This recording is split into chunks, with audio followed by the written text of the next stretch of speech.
Hi, you guys, and welcome back to the podcast. We are the Carwells. I'm Emily. And I'm Sarah, and we are, as you know, Airbnb interior designers and investors.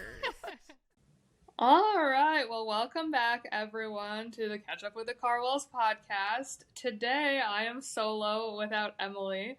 And so today, we just have Federico as our guest, which you guys have listened to him speak before, but of course we're having him back on because he is by far our closest colleague in this space. So welcome, Federico. Thank you, Sarah. How are you doing today? I can't complain. It's an early one, obviously. We usually don't record podcasts this early, but as you know, I'm trying to start my weekend early, so here we are. Let's do it, and you can enjoy the weekend while the bookings keep coming in, which is the fun part, getting those weekend payouts. Yeah, the weekend payouts, the Sunday payouts are always my favorite. Yeah. Awesome. Well, as you guys know, Federico is our management company. He's been managing our properties in Texas for the last 2.5 years, I think, at this point. And as you guys know, I have been dying to outsource all of my Michigan properties, but as it goes, we had to keep the cash in our pocket for a little while we continued to scale our portfolio. And if you guys saw on Instagram, I officially handed off my entire portfolio to Federico, so I am no longer managing my properties, which is amazing. Such a win. So anyway, today, a lot of you guys know about Federico, about what he does, what kind of value he adds. And so today we are just going to dive into his story because I think it really is a testament to how Airbnb specifically can change your life, and let you guys get to know him on a more intimate level. So we've got some fun questions in the pipeline, but before we dive into all of that stuff, of course, we're going to start every episode with an Airbnb horror story. So Federico, I know you have a million of them. Let's hear maybe one that was recent that threw you for a loop. It's funny because yesterday I was talking with my wife, and she was like, something I admire about you is how you keep calm when, basically things are falling down and falling apart. I was like, yeah, I think at this point I've seen everything or most of everything. So it's just like, let's find a solution. That's it. But she was like, yeah, when you need to talk to an owner, something's happening, and it is part of this. So what happened this weekend is that one big house that we just took over for management after the first day, it had a septic issue. It took us a while to find out exactly what it was because this is in a remote area in upstate New York. Not fully remote, but you don't have a lot of people on a Sunday available to go and service the property. And when the guests checked out, the cleaners found that the toilet in the basement was overflowing, it was leaking, and there was an alarm going off that we didn't know what it was for. So we thought it was like some type of flooding alarm. Anyways, we sent a plumber. He fixed the toilet because the toilet had an issue, but also we found out that the septic was having issues as well. So basically, we had to cancel a $6,000 reservation to have the septic pump fixed because it was the pump that was pushing everything, draining everything to the city sewage. But she was coordinating that on a Sunday. With the guests already arriving and trying to, explain to them and saying if we could get it fixed before or around the time of check-in. It's a lot of pressure, and we did the best we could. So everyone was happy because I think we exhausted all the options. But at the end of the day, sometimes things are going to take more time. Yeah. Well, and we had someone this week on Tip Tuesday ask, how do you handle situations where something big happens in the middle of a reservation?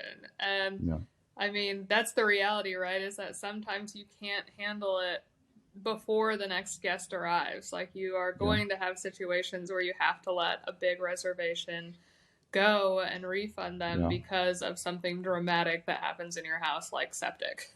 And at the end of the day, it's how you deal with the situation. The guests that checked in, they were super understanding because we were communicating to them from the beginning. It's not like we waited until the last minute to tell them, hey, you're checking in 15 minutes, by the way, this is happening. It's like as soon as we found out, it's like, hey, we have this situation going on in the house. We're sending someone right now just to let you know, and I'm gonna keep you updated throughout the day. So they knew what was happening, so they didn't get to arrive to a surprise and then being pissed. They really had an expectation, so that helped. Yeah, definitely.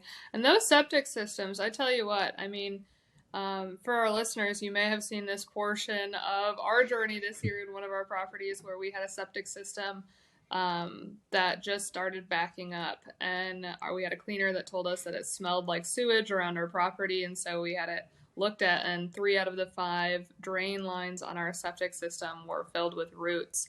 And had we not discovered that there were roots in those lines before it hit all 5 lines, we would have had to shut down the property for 2 months. I mean, a septic replacement situation is like the health department has to come out, and then they have to survey the property, and then they have to determine whether you can have the same septic size or a new septic size. And then after that, you're looking at quotes that are anywhere from $6,000 all the way up to $20,000. Yeah. And not only is it expensive, but they're going to literally dig up your entire yard. So you lose all of your landscaping and your grass. And it is just anything with septic. Like, I was just telling Federico before this call, I'm like, had I had any sort of a realtor that guided us in the direction of getting an additional pressure test for that septic system, I would have taken it in a heartbeat, because you're talking about $600 up front. That's just going to give you peace of mind that that septic system is ready to be put to full capacity use consistently, as opposed to waiting on the back end and then getting handed an $11,000 bill and a completely torn up yard and all of the stress and anxiety that comes with that. Oh yeah. So if you're listening to Yeah. this, get a pressure test for your septic system before you purchase the property, especially if it's an Airbnb. Yeah, I think that's something that people need to keep in mind is the type of transit your property is going to have is something that probably didn't have in many many years, because many of the houses where maybe it was a family that after years the kids moved out and it was just the parents, and then they decided to sell the house if it's a large property, or it was a vacation property that they used only once a year, and you need to make sure that now is in capacity for high transit. So Yeah. Yeah, because I mean, we think about even the properties that we have in Michigan. All 4 of the properties that we own were owned previously by a retired couple. So you're there looking you at go. 2 people who have been functioning in that house on and off for however long they owned it previously, and you're taking it from holding 2 people, having to deal with 2 people's waste, 2 people's water, 2 people's Yeah. electrical use, to 10, 12, 16, whatever the case may be. And that house is just, I mean, they get tired way more quickly than they Oh do with yeah. 2 people. Yeah. They probably use the same toilet for 20 years. Literally. Yeah, so not only are we dealing with old houses, but we are just maxing these old houses out, these Yeah. poor things. Lesson learned. Do your Yeah, inspections. yeah, so true. Okay, so as we kind of dive into your specific story, why don't you give us just like an elevator pitch of where you started, what got you into this space, location wise and career wise, and now bring us up to speed with where you're at today. Oh yeah. So it is a fun story. It's full of up and downs and twists, but probably I repeat that a lot, so everyone knows already. I'm from Argentina. Finally got to America last year, but I always been into hospitality since I was little. I say my origin story, like any superhero, was with an atlas book. I love books. You can see behind me, but I love maps. I have one map tattoo here, and there was this book when I was a kid with maps, and I was just open the map and draw. And I remember my dad traveled to China in '92, which was like a big thing, and my grandparents they traveled the world in the '70s. So I always hear these stories, amazing stories. I just wanted to travel the world. Um, when I was 18, my parents kind of lost their home. We moved to the middle of the country to a touristy area.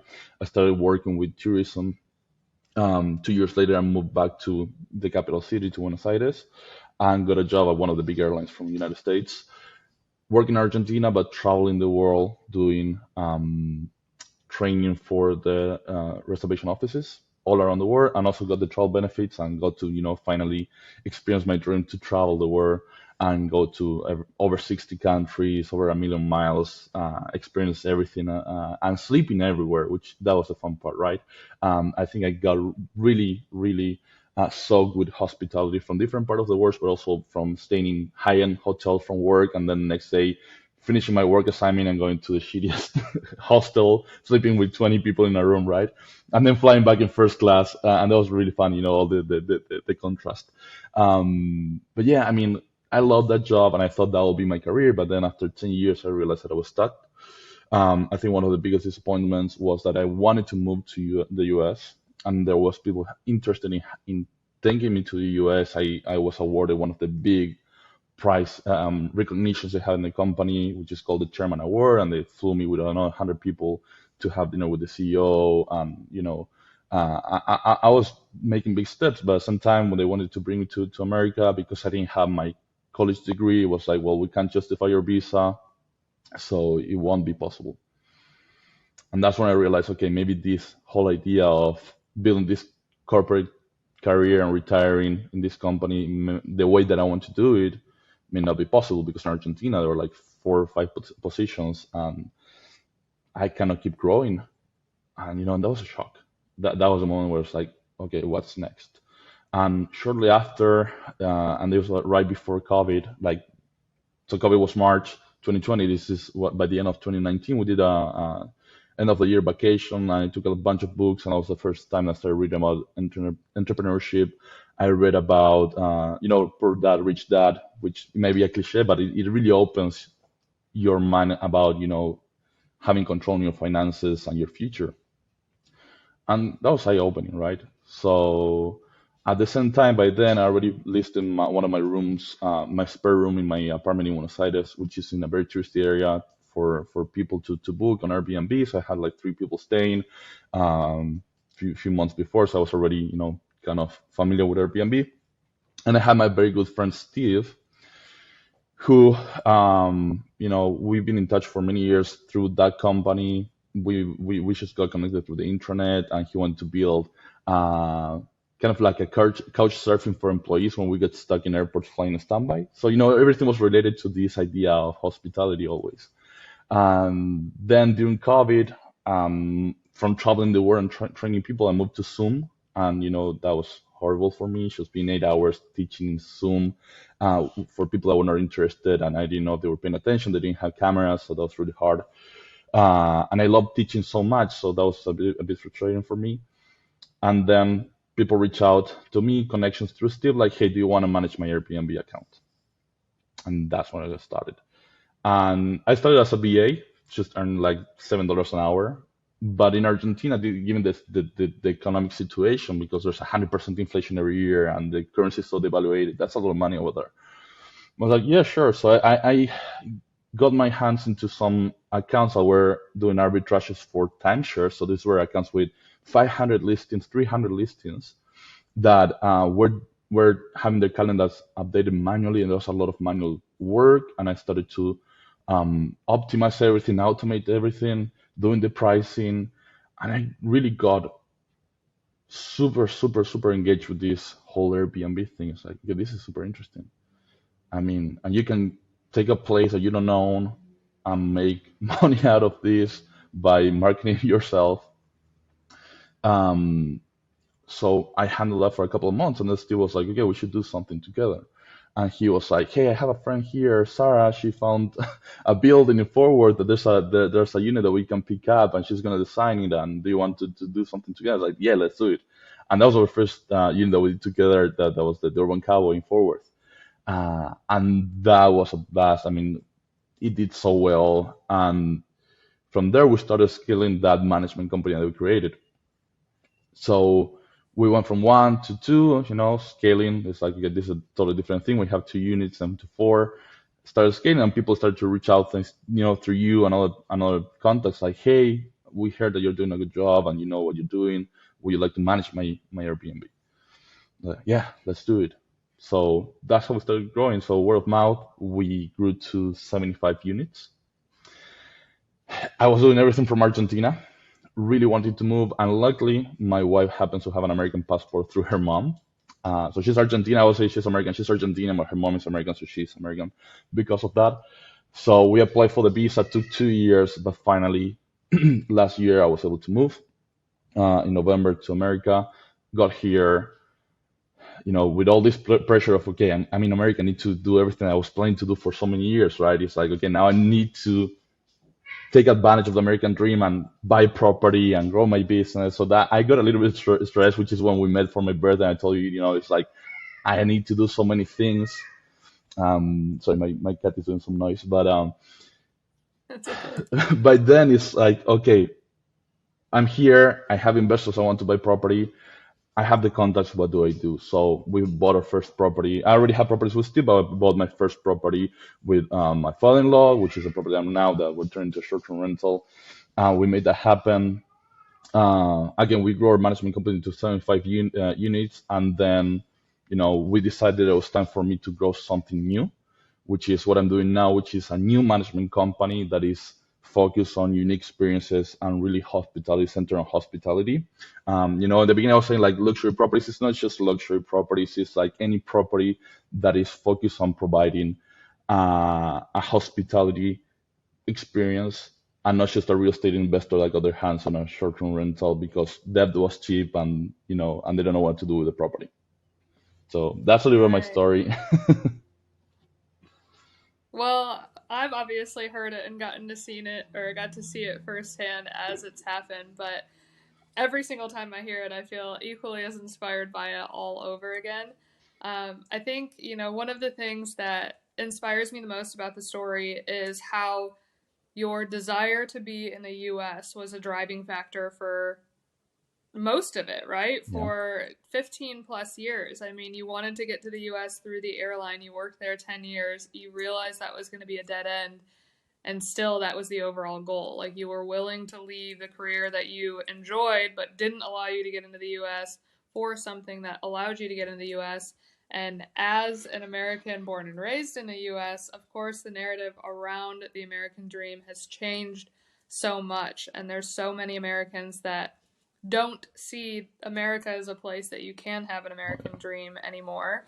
And so when I meet people like you, it almost re-inspires the fact that even if the narrative here in the States is changing around what you are capable of here or the opportunities that you have access to here, that narrative has not seeped into the rest of the world, right? And Oh so yeah. you're still seeing people who are in other countries who are looking at the US and being like, no, y'all are crazy. Like, there is immense opportunity Oh here. yeah. I mean, I texted my friends the other day. I opened an LLC in 2 days, and I sent to my best friend. It's like, hey man, look at this. I applied for this LLC like yesterday. I already got my documents, and he was like, this is impossible because the bureaucracy there's in Argentina, many other places. Even access to debt. I mean, I know a lot of people say that in America everyone lives in debt, but if you know how to use debt, that's something amazing. In Argentina, you don't have debt. There's nothing like that. I mean, the interest rate is 75% a year because of the inflation. So basically, people don't. If you grow up in Argentina, you don't see yourself ever owning property, real estate in Argentina, unless you inherit something. It is impossible to buy anything. If you ever get to buy anything, it's gonna be a small apartment in the city, and that's as much as you can aspire.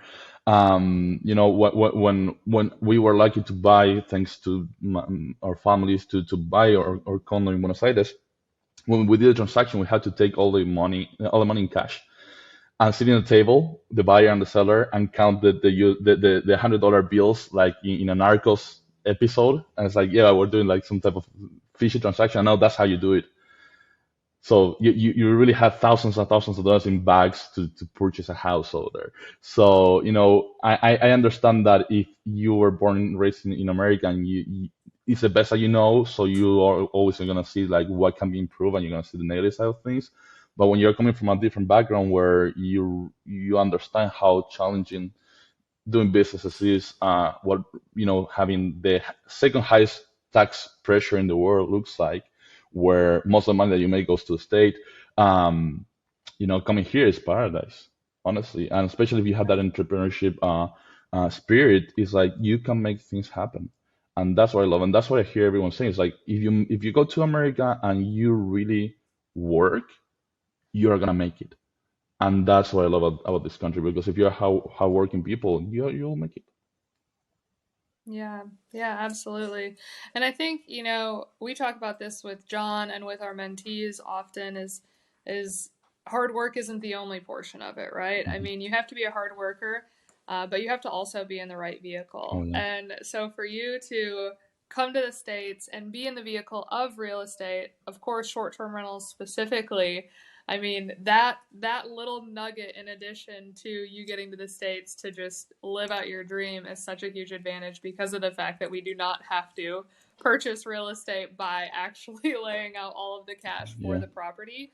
And to be honest, I mean, even myself, like I have traveled my entire life. I've spent almost every single summer in a different country. I've just gotten those experiences that I feel like have given me exposure to different things that, kind of opened my eyes to how amazing America is. But even until like I would say a year and a half ago, I didn't realize that other countries didn't have the same system set up for borrowing money to own real estate. oh And yeah. so when we met a couple that owned property in Mexico and they were like, yeah, we had to, like, my parents took out a second mortgage so that we could buy this in cash. For me, I was like, I just don't think Americans know. I don't think that like, they're all over here being like, well, we can't even afford a down payment. I'm like, yeah, but if you were in any other country, you would have to have the whole amount. Oh yeah, yeah. You need to save, and that's the thing, that there's no education on saving. So people just put their US dollars under the mattress, and and the US currency also gets inflation and gets devaluated. So you know being exposure to different people are going to teach you different things when it comes to finances, and basically your planning for the future. That's so big, because I will say I was absolutely, you know, I don't know what's the word, but I didn't know anything about finances when I was just doing a 9 to 5 job, a W-2 job over there. And to be honest, because I saw my family losing everything, whenever I had some cash to spare, I would use it to travel, because I felt, you know, just going back to my story a little bit, it's like I grew up really dreaming about traveling. I got to travel once when I was 15 to Europe to see my cousins. I get from my grandma. That was amazing. And then, but my dream, for example, was going to New York. Like, going to New York was my dream. Like, my wallpaper on my computer was a photo of New York, because you grow in another country and you watch all these movies, shows, Friends, whatever you watch. It's like New York. It's like, it's a dream. I still remember when I landed in JFK, and I drove through Manhattan. I was looking on the window. It's like literally feeling a movie. That was like the most amazing feeling ever. So when I got this job, I got the opportunity to travel and access to free tickets. It was like, okay, any time and money that I find that is spare available, I'll use it to travel somewhere new. And that's what I did for many years, which I don't regret, because I think the experience and the learning that I got for traveling and experiencing so many things, it just helped me build what I built today.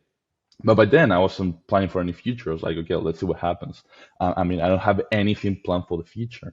But once I got married, I was like, okay, now we have a family. Now we need to plan for the future. How's this gonna look like? Because strangely enough, even though I wasn't planning or anything in my mind, the future always looked bright. I always knew that future was gonna be good, and I never saw myself struggling in the future. I don't know. That's maybe a positive trait that I have. But then it was like, okay, I need to take action. How do I make this happen? And I always had that type of entrepreneurship idea. I was always doing things on the side. Even when I was working in the airline, bringing things from imported things to back home and selling them in Argentina, things like that find over there. So I was always doing something. Um, but once I got into real estate or short-term rentals, and linked to something I love, which is hospitality and experiences, I think that's when everything clicked, because it's like, yeah, I know how to do this. I think I have the emotional intelligence that it requires to make people feel cared, feel welcome, and also how to resolve the different situations that we come across running short-term rentals. Yeah, well, and I mean, even when you talk about how much money and time you spent on traveling, and you were like, look, that might have not been the smartest decision, I would say, like, no, the exact opposite. even if you didn't know it at the time, I mean, you were investing in yourself and your future Yeah. by traveling. And so I did the same thing. Like, I spent every single dollar I had every single summer of college to just go travel the entire time. And I had a boss, thankfully, that I worked at a little tiny diner, and she was born and raised growing up in communist China, and Oh, her wow. parents, she was first generation immigrant. And so she just had kind of the same hustle that you had or have. And so she was very much like, we work hard, but also we need exposure to things outside of the US. And so I would ask her every single year, can I take the summer off? Will you hold my job for me when I get back?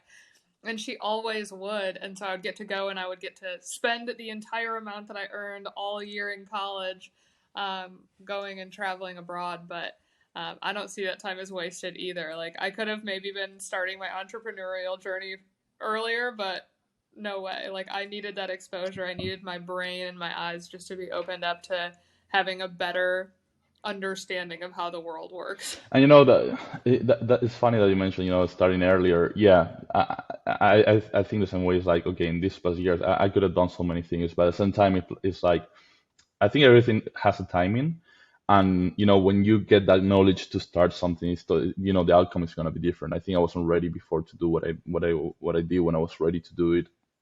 And if you look back, the amount of things that we did in the last 2, 3, 4 years is just crazy. It's just, if you think about it, I still remember when I first opened my first Airbnb hosting account. I had no idea where to go, where to click, what to do. I still remember that. Trying to figure it out, and oh man, these people are booking. I don't want to accept that book. How do I cancel that? The struggle of the first stays. And I think that's the same with everything. I found myself a couple of weeks ago in a call with someone explaining how to open their LLC and everything to do an arbitrage. And when I was talking about, your LLC and your IN, and talking about the structure, the business structure and all of that, for a moment I stopped and I looked at myself and felt so proud of, being able to explain those things that seemed so difficult to understand many years ago. I was like, wow, right? It's like, and it is amazing when you get to a point. It's like, look at all the knowledge that I was able to acquire in this time. Yeah. Yeah, and I mean, you're so passionate about it as well, Yeah. which I think just translates, but also the fact that you're still cognizant of that. Like, I feel like a lot of times the reason why you specifically are so approachable for people to come in and ask questions to is because you still remember what it was like to be a beginner. Mm. So nothing to you sounds like a crazy question. You're like, no, I had these exact same questions just a short time ago, and now I get to pour this into somebody else. Yeah. So I'm aligned with you there 100%. I still so vividly remember I still feel like an amateur most days, but really when you're diving off the deep end and you just know absolutely nothing, and you're around people who you're looking at feeling like they have it all figured out, that it's too complicated for Yeah. you to understand, whatever the case may be. I never want people to feel like that, and I know you never want people to feel like Exactly. that as well. And I think that's why, when it comes to teaching mentees, because for our listeners, if you don't know, Federico helps us on the mentorship side. Teach management and automations and hospitality and all the things that he's even better than me at. But I think that just translates so well in that learning environment for people to feel confident and comfortable asking what they might think is a stupid question. And in reality, we hear it and we're like, oh, we had way Oh dumber yeah. questions than that just years ago. Yeah, and a lot of that comes from, I mean, I think I've always been passionate about teaching, and the job that I had in the airline for 10 years, it was teaching people, like people fresh off the street coming into the airline industry and learning everything. And that's so just to be hired to take calls on the airline industry is a month of training just to take calls to make reservations, right? Uh, and then I trained so many different departments. I was very involved with the revenue management part. That's why I love so much pricing and revenue management, because I was a specialist on that in the airline for training. Not a full revenue management strategy, but everything related to prices and pricing. And when you call and things need to be calculated manually, a price change, something like that. But still, so I was lucky to also have a boss that was amazing. That she was my mentor for many years, and she really helped me grow many soft skills, and also the teaching part. Um, and she connected us with a lot of people in the adult learning space. And there's one person that lives here in Dallas that she was a pioneer on something that's called accelerative learning. That was a theory that was brought. That was a combination of theories from people from Harvard, people from Bulgaria, and different things that are applied to teach people in a fun way. Um, and again, in short periods of time. That's why it's called accelerated learning. But that is all centered about the student, right? And that's a philosophy I learned. And that's the same thing that I apply when it comes to my properties. Is centered about my guest, right? It's the same thing, it's the same concept. So that's why I always talk about emotional intelligence, because you really need to put the other person as a priority, right? And I think that that is the most important part. So whenever it comes to someone having a question, when it comes to a guest or something like that, it's like, okay, they are the priority, and how can we help them? That's a big have. Right. Yeah. Well, and I mean, you carry that through everything. I think you and I are so aligned on that front because if you can understand that concept, like at the end of the day, all of us are trying to put food on our own table. All of us are trying to advance our own careers. All of us are trying to become better versions of ourselves. And so, you live in this space up here in your brain all the time that's focused on how do I become this version of me, right? Hmm. How do I make moves that are going to help myself? And in reality, the way to do that is to prioritize the person that you are trying to help, Yeah, right? But it's so hard for us to take ourselves and put ourselves in the back seat and the person that we're trying to help in the front seat. And you do that with guests and hosts, right? You prioritize those two people on your front. And for us, when we're making content, we're always trying to think about, okay, how do we remove the portions of our stories that are only relevant to us to make this way more relevant to the person consuming it? right. And so I would say, like, business in general, that's one thing that I constantly have to remind myself is every single thing, every decision that I'm making, whether it be things that are going my properties or teaching people how to Airbnb or welcoming new people into the community on Instagram who are thinking about getting into Airbnb, how do I make it less about myself and more about them? And if I can do that, that in turn always makes the portion of it for myself 10 times better. Absolutely. Yeah, I couldn't agree more with that.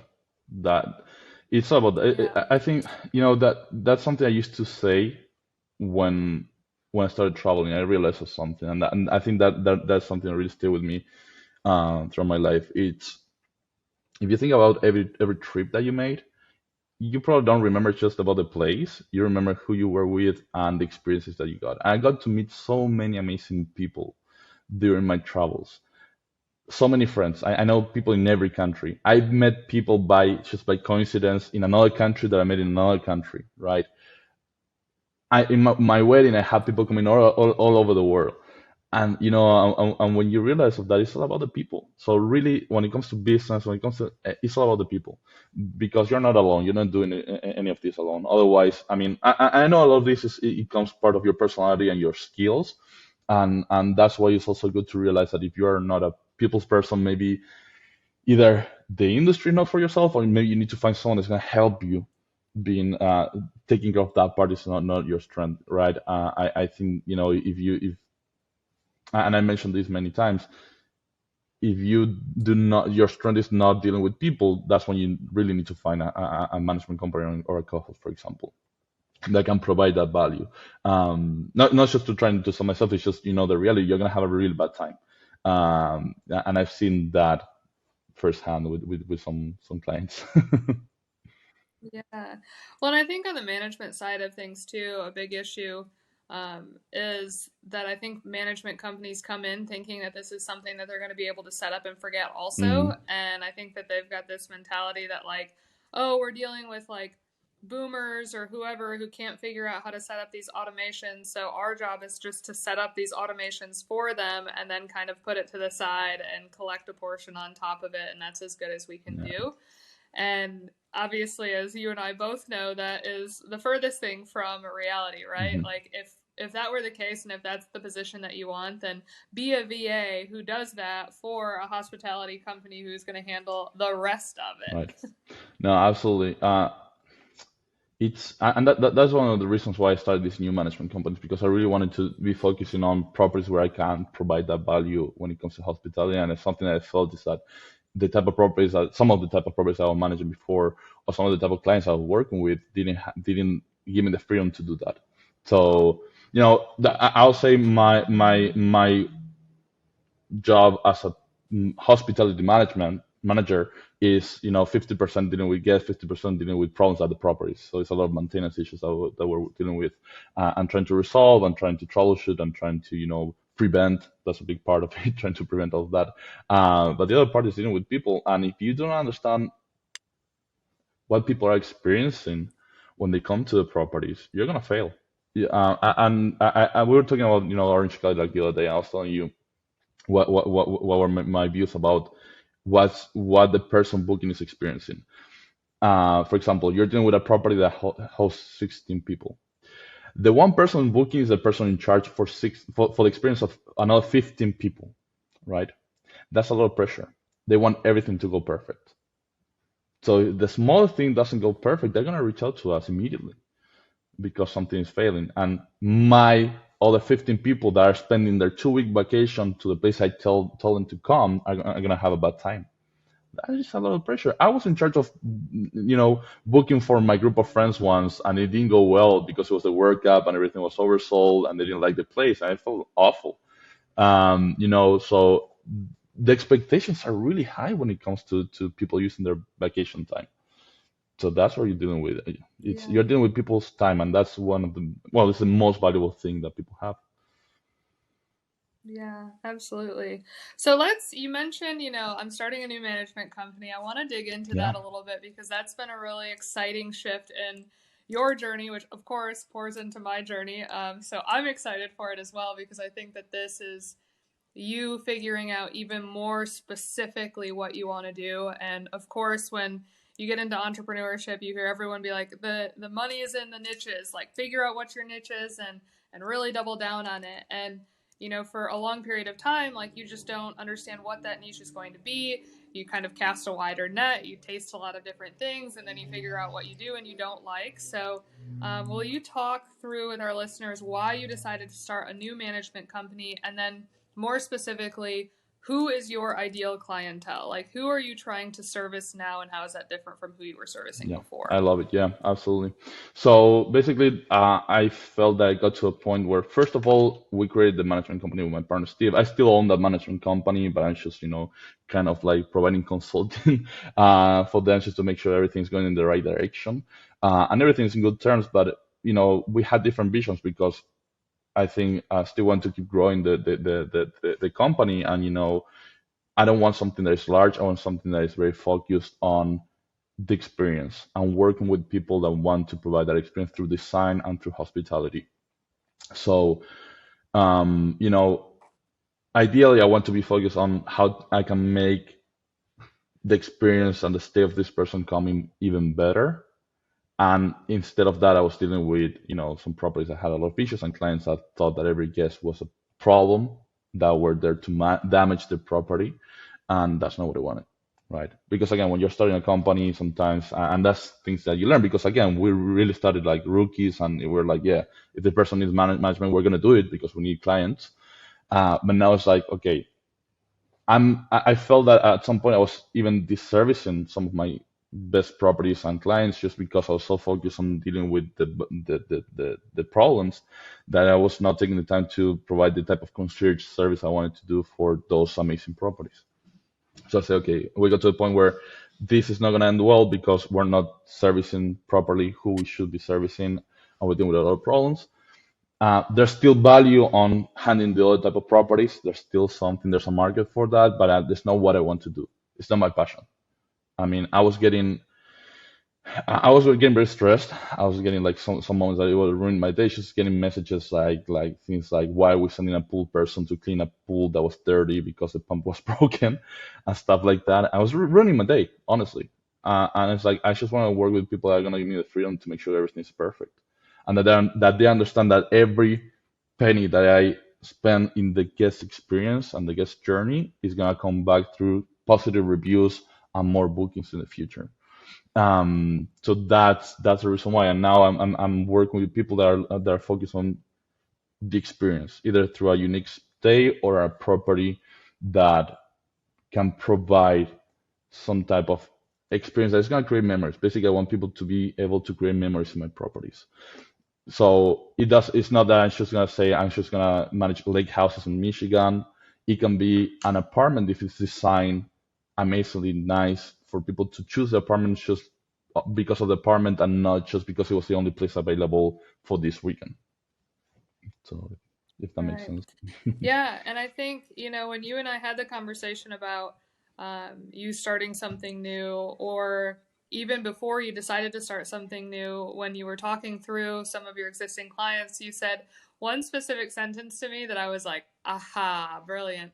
You said your worst 20% of clients were taking up Oh yeah, 80% of your time. exactly. And for me, I was like, oh, yeah, like this guy definitely needs to go in a different direction. Like, fire that 20% immediately, because if you had 80% of your time back, I guarantee you're going to be able to replace those clients with clients who Exactly. care.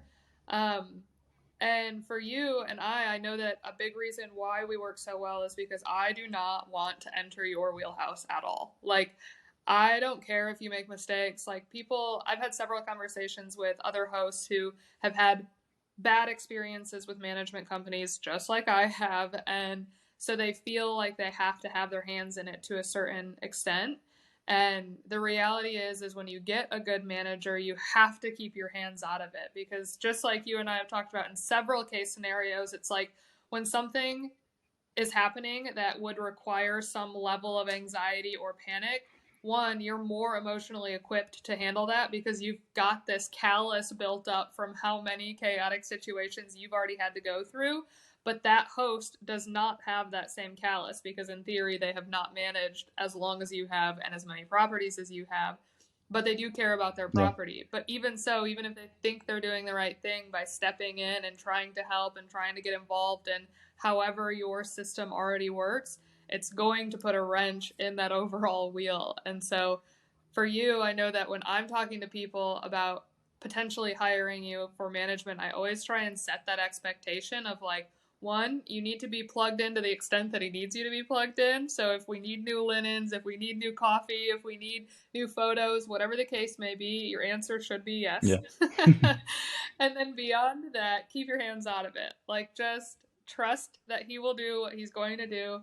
And I've had a few people who have, been vetting you through me, who have asked, like, has he ever messed up? Has he ever dropped the ball? Like, is it really something that I can just like take my hands off of? And I was like, no, for one, Federico's hasn't dropped the ball. I was like, but if he did, why is that something that you're so stressed about? Why are you thinking that like if he drops the ball, like you also would drop the ball? Like, if you think that you were managing your property on your own and you would just be flawless at it, then like fine, maybe in that version of reality we could be upset if Federico dropped the ball once or twice. But in this version of reality, one, he's going to be better at this than you are, and two, like, set the expectation that even though Federico is fantastic at what he does, if you have this expectation that everything is going to be handled exactly how you would handle it without error, like, that's not a reality in anyone's life. Like, ease up on that front as well.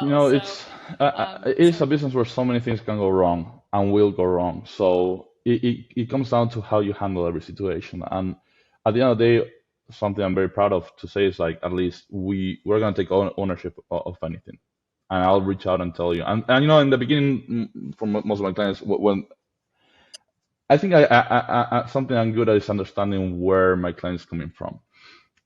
I know how much expectations you have in this investment that is your and this business that is your property. I understand the effort that you did to save to be able to purchase a property, to design it, to stage it, and everything.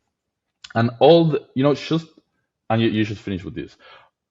All the process from acquiring a property, searching, acquiring, and setting up the property just to be live to launch is already extremely stressful. It's a lot of work.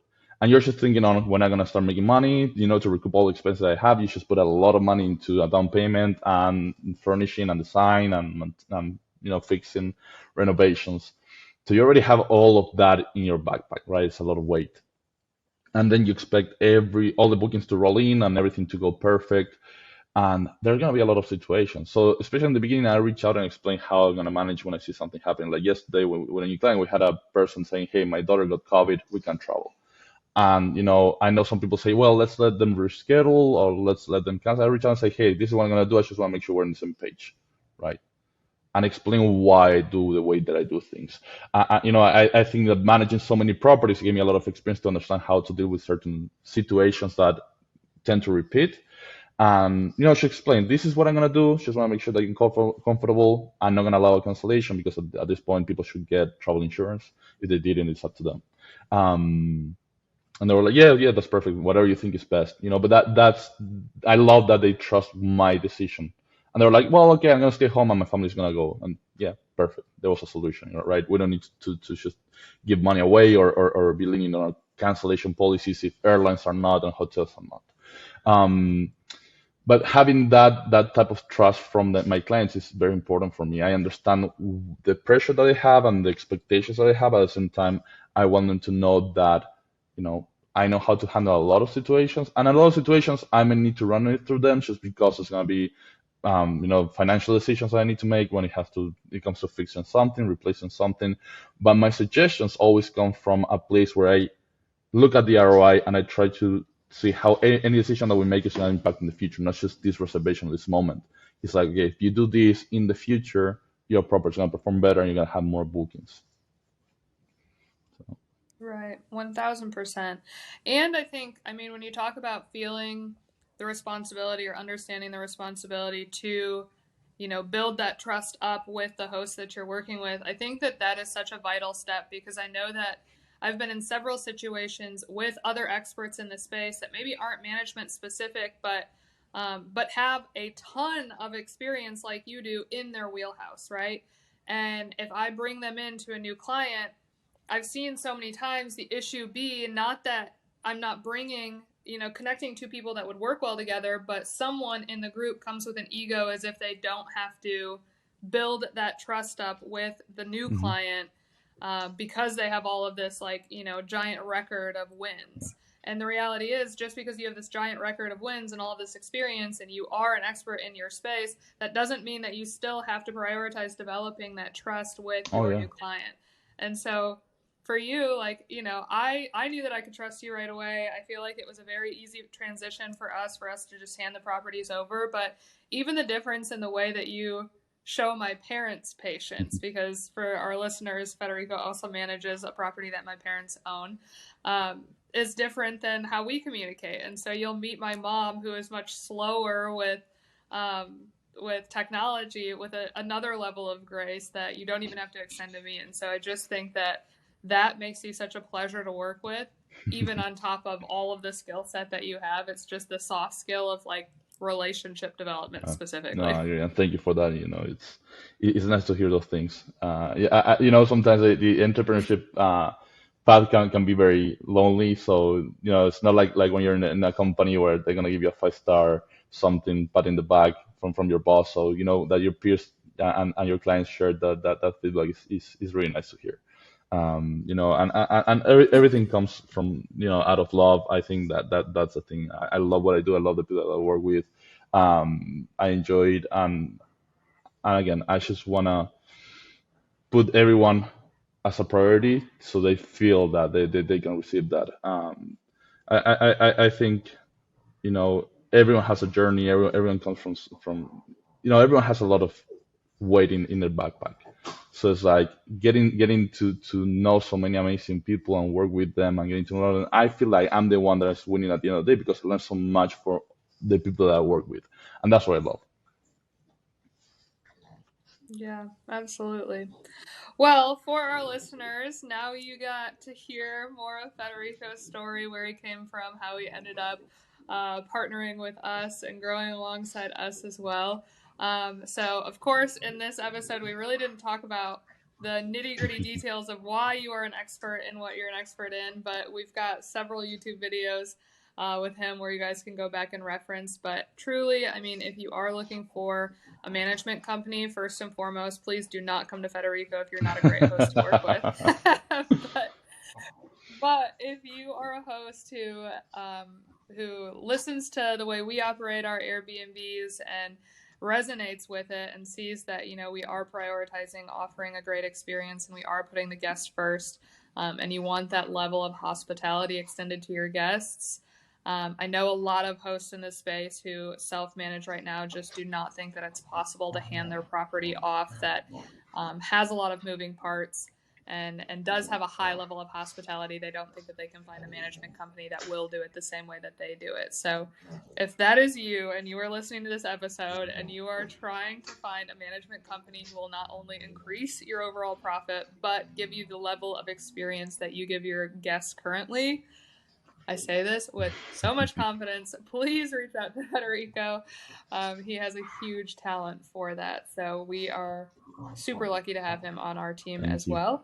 But thanks, Federico, for coming on and chatting with me Yeah, my today. pleasure. Thank you I'm for the excited space. this weekend we get to see each other in New Yeah, York, and then we get to see each other in LA next super month. excited. So um, yeah, so as you listeners can tell, this relationship has turned into something so much more than just a business relationship. We now get to travel together and continue growing our businesses alongside each Yes, other. So it's just an exciting time for the both super. of us. But again, thank you so much for coming on and My chatting pleasure, today. Sarah. Thank you all for the opportunity. And I'll say this. I think if it wasn't for you and it would have been a totally different path. And it's amazing what we achieved together. And thank you for everything. Absolutely. And thank you to the listeners. We will catch you next time. Bye.